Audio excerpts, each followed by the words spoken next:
This is a Vaccination podcast.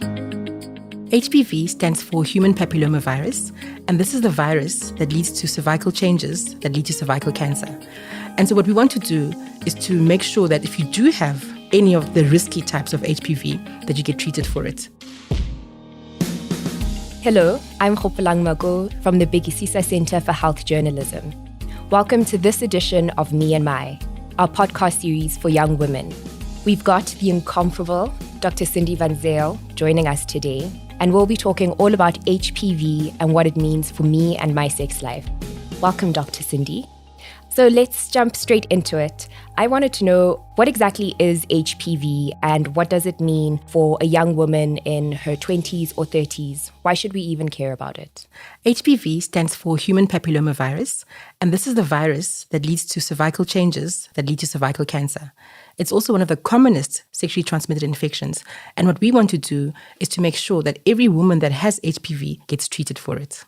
I understand that there are two ways of testing whether or not someone has HPV. I could either go and get a pap smear taken, or I could get the HPV test. Could you tell us a little bit about the differences and what would be the best one for me? The pap smear is a screening tool, and so is the blood test. The blood test is more expensive, so we prefer people to go for pap smears. So when you go for a pap smear, your doctor will give you a swab, which you insert into your vagina and you wiggle it around a bit, and then you give it back to the doctor. And then we put the swab into some special fluid, and that fluid then gets sent to the lab. What the lab then does is they take the cells that have been deposited into the fluid and they screen them for human papillomavirus. So there are different types of human papillomavirus. So some types cause genital warts and anal warts, and then some types cause the cervical cancer changes that I spoke about earlier. And so what we want to do is to make sure that if you do have any of the risky types of HPV, that you get treated for it. How do I make sense of the results that come back, either through these tests or screenings? So the nice thing about our labs, when they send back a result of a pap smear, they always give you a recommendation at the bottom of the report. So they'll tell you what the changes are if they've picked up that you have HPV. And if there are any changes on your cervix, they'll define those changes and they'll tell you whether you should come back for a pap smear after 6 months, or you should go for what we call a colposcopy. And what happens with a colposcopy is that they scrape off the cells that have shown changes.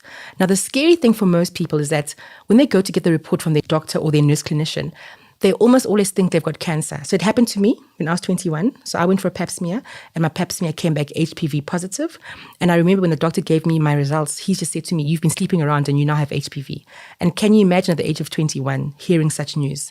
So you need to calm down, read the report for yourself and see what the recommendations are. If they say that you must go for a colposcopy, you have to do it.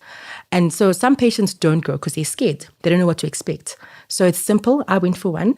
It's a day surgery that happens in theatre. So you go into theatre and they scrape off those cells. And then after 6 months, you must have the pap smear repeated. So please don't be afraid if you do have a pap smear that comes back saying that you must go for the colposcopy. All we want to do is remove those cells from your cervix before they progress to cervical cancer.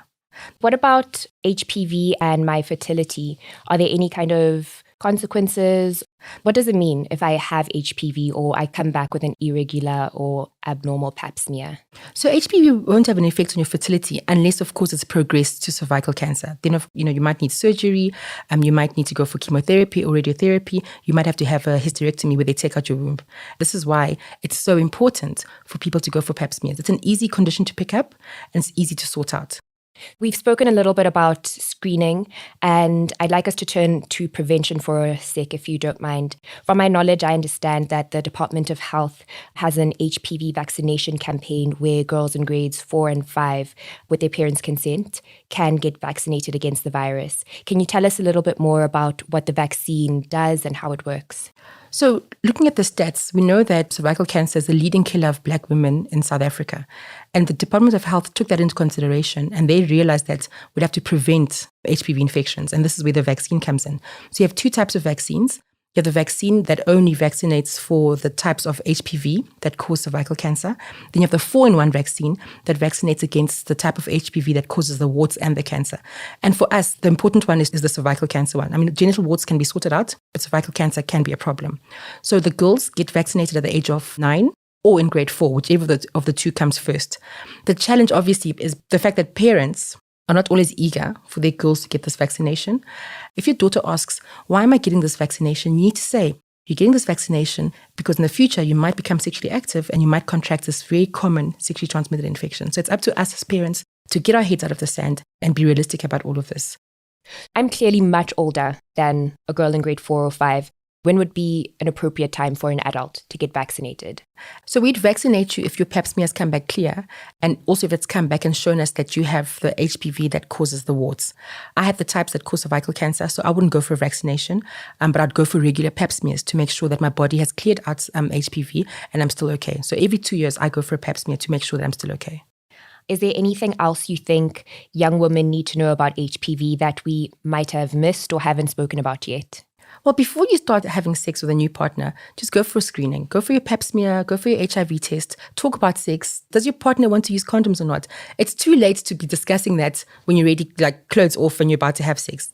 It's awkward, yes. It's difficult to do this, but you have to do it. So that's it for today. Dr. Cindy, thank you for your time and being so gracious with your expertise. And now a quick shout out to our technical team. The sound production for this podcast was done by Danny Boyson.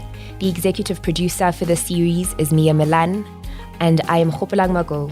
Thank you for joining me. This was a Vaccinated podcast.